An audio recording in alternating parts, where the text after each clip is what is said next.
And that has not changed.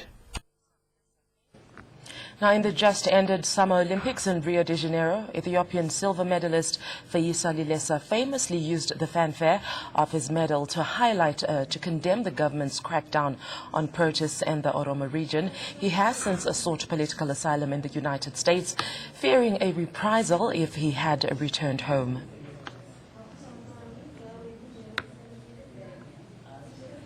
Now, in this special edition on Ethiopia, we bring you the underbelly of the Horn of Africa.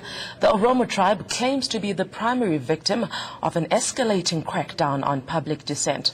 Now, the Ethiopian government contests the facts and figures behind each repeated claim by local human rights groups and international non-governmental organizations of mass incarcerations, torture, extrajudicial killings.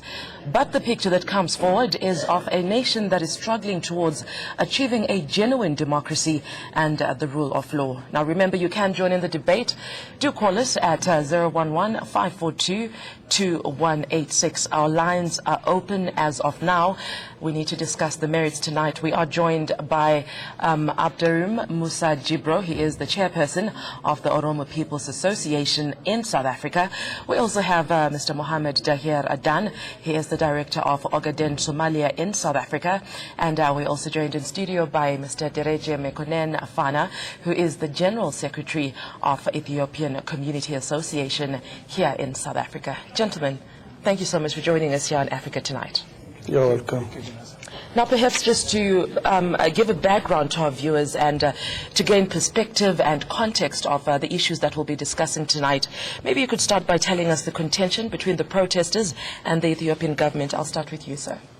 The contention between the Ethiopian government and the protesters, it is the grievance that the people have got accumulating years back since the TPLF ruling party came onto the power, and that is what is make the people, actually they are not representing a genuine democratic in the country, and people are frustrating about that, and they actually uprising what they see, and lack of service delivering, lack of constitutional interpretations, and there is no actually genuine practical democracy in the country.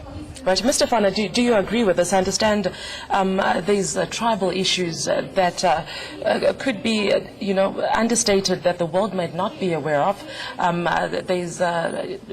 You can explain this better. The tribes that come into play, the ones that are in power, that you claim that the government is perpetuating, and we see that there's a certain tribe that is being marginalized by the government. Of course, since the 1991 that the TPLF-led regime come to power, it's insidious that ethnic lens of politics, and it's systematically take the advantage of the other tribe, instituting of its puppets, ethnic political parties, and lead the countries to the worst scenarios. On your beginning, as you mentioned, that there is economical achievement and economical progress in Ethiopia and stuff, but the truth and the facts in the ground that this is benefited only that the Tigrayan peoples who are attached to the Tigrayan Liberation Front, the TPLF-led regime, not the other tribes or the other peoples in Ethiopia.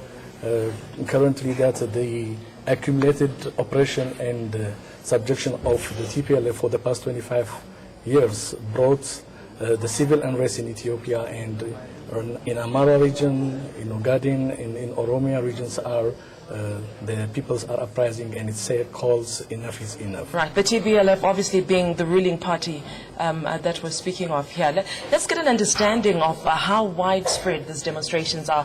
I'll bring into the conversation Mr. Jibro. Perhaps you could tell us exactly where these protests are and why in those particular areas that we're seeing the civil unrest in Ethiopia.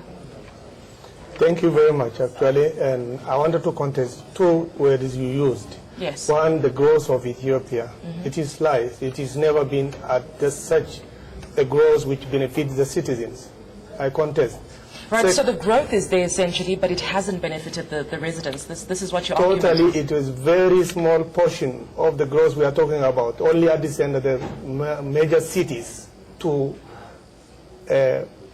show the world that Ethiopia is growing for their benefit, for political benefits. And when you say for their benefit, who exactly are you talking about? Exactly, I'm talking about the ruling party, EPRDF, the TPLF, which are representing only the minority groups in Ethiopia. And secondly, we are not talking about tribes. Tribes means the minor things in the society in Ethiopia. But once we talk about Oromo, Ogaden, Amhara, and so on, we are talking about the nations which are being oppressed within one basket and being called tribes and the tribes and the tribes. That is why totally more than 45 to 50 million Oromo people being degraded into tribes, which is itself, it's got thousands of tribes within itself. So one thing, I disagree with that. Second things, and this issue of uprising, actually it goes back to 1886 from the formation of Ethiopian Empire. And in that sense, Oromo being oppressed, being brought into... Yes, I'll give you a chance to switch off your phone, sir, as we continue with our discussion. Perhaps as we're doing that, let's speak of the section 39 of the 1994 Constitution.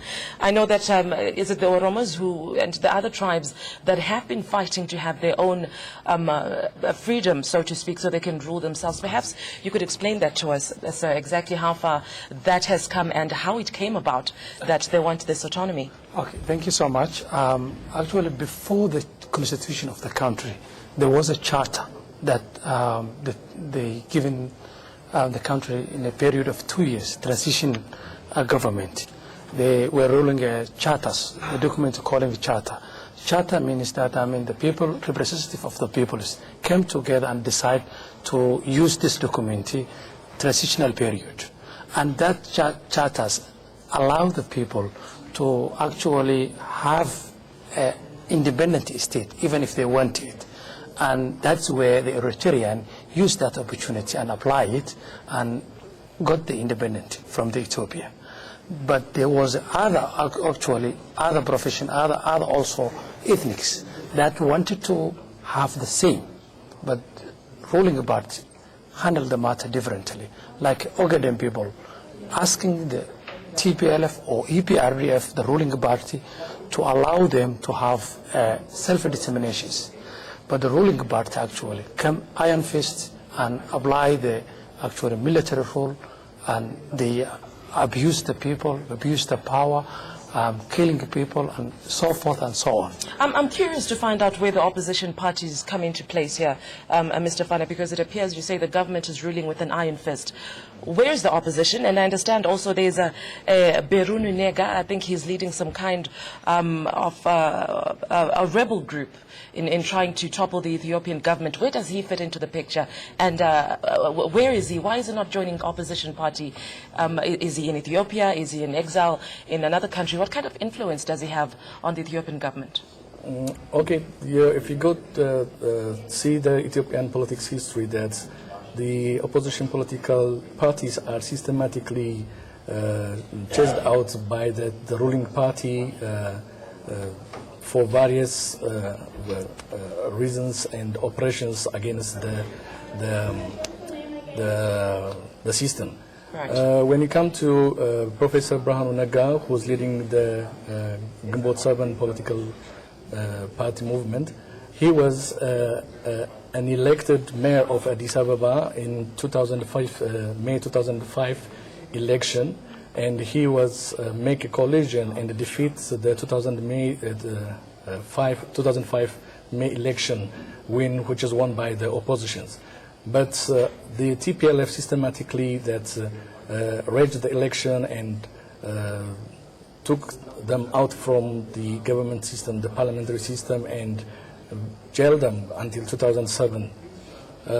Then Professor Brahanaga and many other political parties learned that the system, the TPLF system, which is trying to chasing them out from the opposition movement, and they established that a movement called Gumbot 7, G7, and which is the name of the rebel group that it is. I'll ask you to hold on to your thoughts, Mr. Fana. We have opened our phone lines to our viewers at home, and let's find out what some of you have to say. We have a caller from Mpumalanga. Washim, very good evening to you. Thank you for joining us. What are your thoughts with regards to the issue of Ethiopia and the civil unrest that we have been seeing?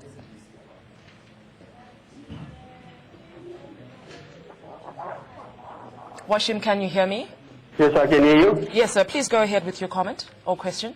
Okay, thank you for letting me to make really this lovely debate, to participate in this debate, right? However, this gentleman representing, especially the man in the middle, Daraje, is representing the Ethiopian community. However, he make a comment saying the government of Ethiopia. But let me just start by saying, actually, I'm definitely one of against what the government is doing to my people in Ethiopia, because there is no democracy. It's a Republic of Democratic of Ethiopia, but there is no democracy. That is why we all fled our country, and then we are seeking asylum in South Africa. I'm one of them. I'm staying here. However, what Daraja is saying is only the Tigray people benefit from the current government is very wrong of him. And why do you say this, Washim? Because one of the Tigray people are one of the suffering in this situation. Right. Well, thank you. The Tigray people are also the victim of this killing and then whatever is happening in the country. They are not the beneficiary. So if Daraja is representing the Ethiopian community, he doesn't have to exclude the Tigray people and then say the Tigray people. It's not about Tigray or Oromo or Gaden or Amhara. The two gentlemen with him now, did say it's not about the tribes. It's about Ethiopia to be one. All of us to be one and fight the current government, which is killing our brothers and sisters and making our voice to be not heard in the world. Every time a journalist or anybody complain about the government throw them in jail. Right, Washim, thank you for your thoughts. We have to make time for other callers as well. We appreciate your contribution. We have Kefus on the line as well. Kefus, thank you for joining us. What are your comments? I just want to know, these gentlemen are from a country that is home to Africa's continental parliament. Hello? Yes, Kefus, you can go ahead. We can hear you loud and clear. I just want to know, is AU not helping them? Because they are from a country that's the home of AU. So are they saying AU is not helping them in any way? Because I'm sure the AU is just a walk away from their offices. Otherwise, if the AU is not helping them, then that's an embarrassment. Thank you. Thank you for your call. Let me bring back the conversation to you, gentlemen. I don't know if you managed to listen to what our callers are saying. They're not all in agreement with you. Some saying that this is not about tribes, which is what you alluded to, sir, initially. But they say that the fact that you think that it's only the one tribe that is benefiting from the government is not completely true. I'll ask you to think on that, and then perhaps you can respond on that as we take another caller. Yes, please go ahead with your thoughts.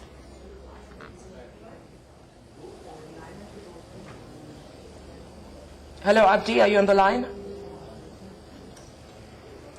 Oh, we seem to have lost that caller. Gentlemen, we can proceed with our conversation. What are your thoughts? I think one was directed to you, Mr. Fana. Okay, if you see deep down, typically that the Ethiopian politics is that who is benefited, it is black and white. I mean that like not all the Tigrayan peoples are benefited out of the government system.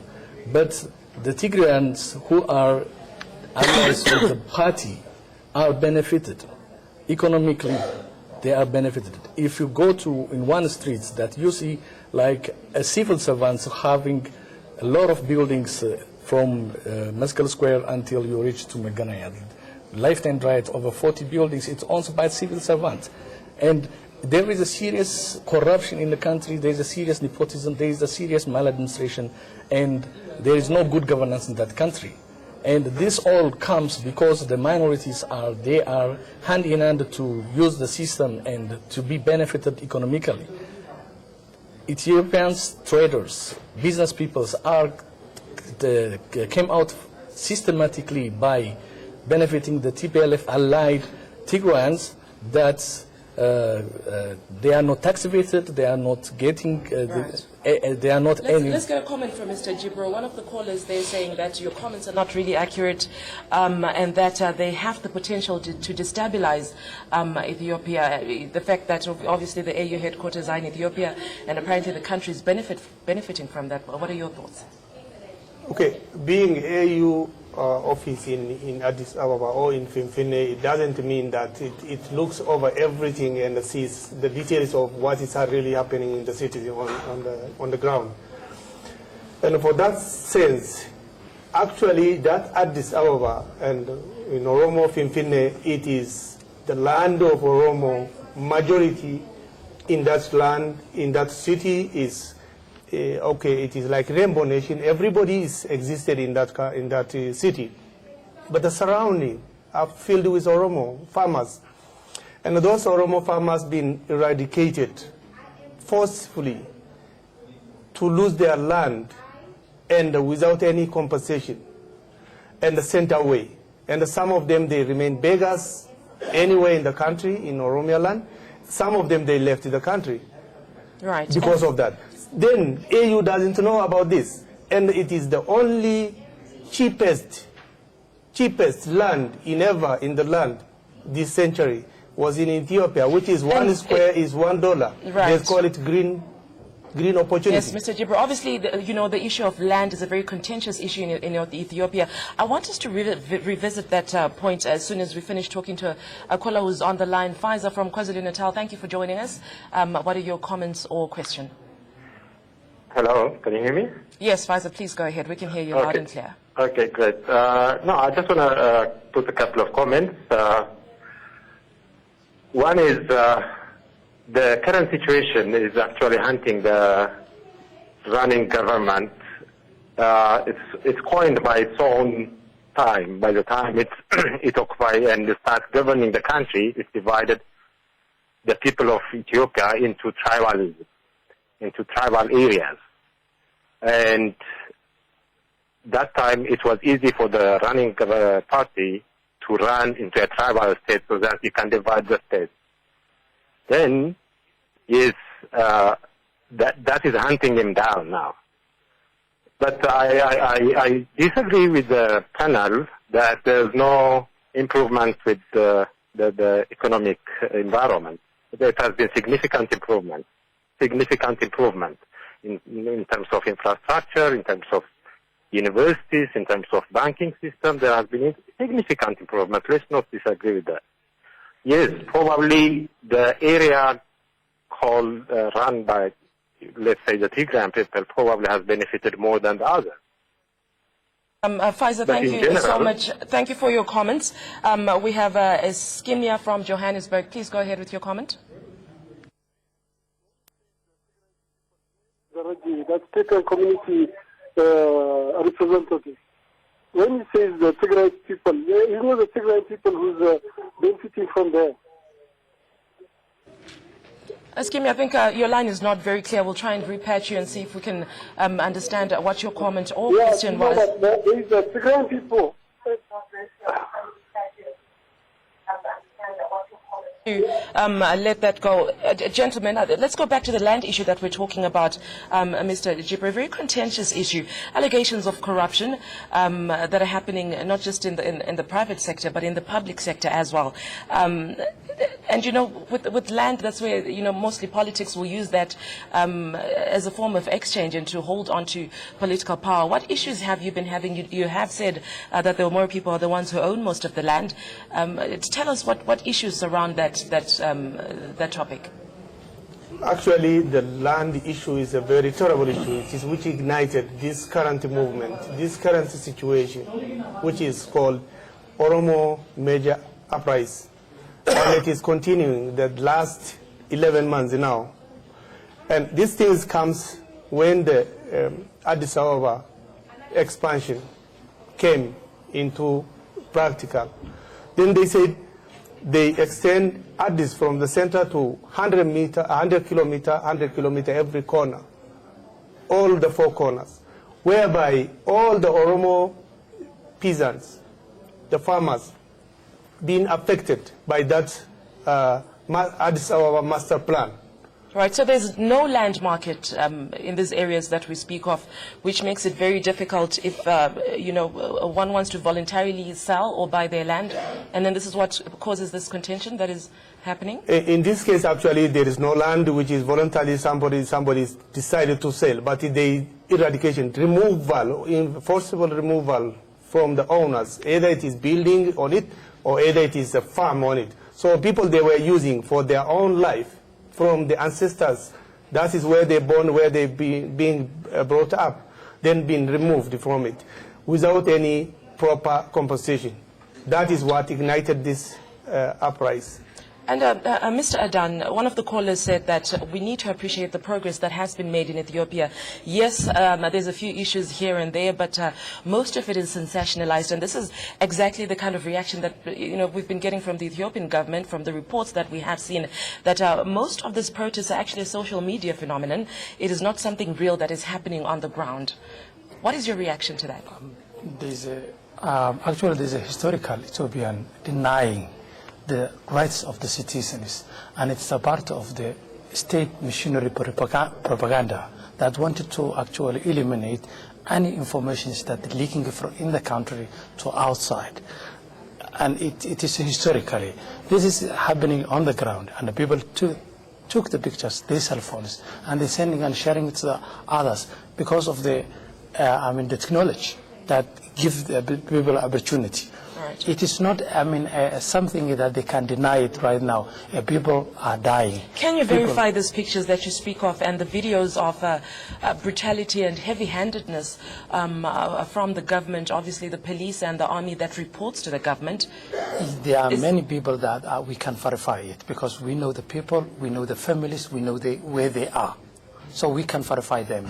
Right. Let's hear from Janaka, who's on the phone line, calling us from Johannesburg. Thank you so much for taking part in this conversation. What are your thoughts or questions? Very much for the opportunity. I'm not happy what's happening in Ethiopia. Of course, the people have died. Now the government is trying to deal and they have convening different peace conference with teachers, with different stakeholders. But this, given this is a fact, and I'm interested if you ask your guests the last time they left the country, when they denied the economic progress that the whole world is witnessing, that Ethiopia experiences double-digit economic growth, averaging 10.8 since 2005. This is the African Development Bank Group report, the recent Ethiopian Economic Outlook report. So it's a very shame to see this denial by Ethiopians themselves. They call they are Ethiopians.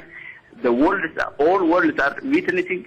Ethiopia have established the best infrastructure under the sub-Saharan Africans. The first. Anaka, thank you. I'm sorry we have run out of time. I think we have gotten the gist of your comment. We really appreciate you taking part in this conversation. Gentlemen, thank you so much for joining us here in Africa Tonight. We certainly appreciate it. Well, that's all the time we have for Africa Tonight. Thank you to all our viewers and all those that called in and gave us their contribution. A quick reminder of who we had in the studio, Mr. Abduram Musa Jibro, who's the chairperson of the Oromo People's Association here in South Africa, and also Mr. Mohammed Deher Adan joined us. He is the director of the Ogaden Somalia again here in South Africa, and Mr. Dereje Mekonen Afana, who is the general secretary of the Ethiopian Community Association again here in South Africa. Thank you so much for joining us. Have a good night.